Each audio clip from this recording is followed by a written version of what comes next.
It's funny because if you think about it, there's a lot of focus about diversity in general, and more recently there's a lot of focus about diversity, not specifically in technology, but just in general about how the world is so designed for men, and predominantly it's been designed by men.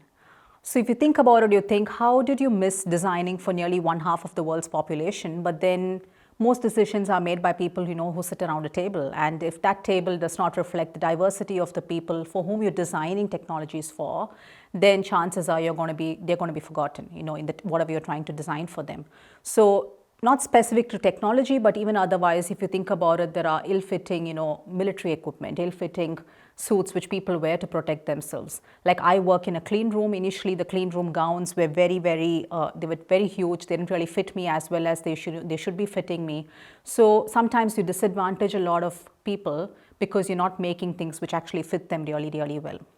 You look at it from the healthcare perspective, heart attack symptoms in women are very often misdiagnosed because the way we understand heart attack is predominantly dependent on data from males.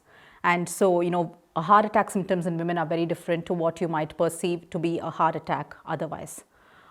If you look at technology as such, think about your phone. Like for instance, and I didn't know this for a really long time, but I could never quite use the phone the same way as say my husband does.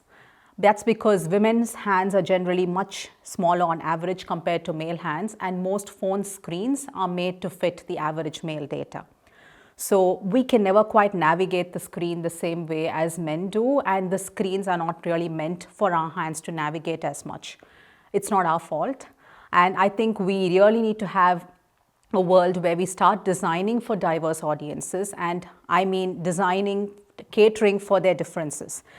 A phone for women is not just a pink phone. As much as I love pink, it needs to actually, really cater to them by taking into account the screen sizes as well.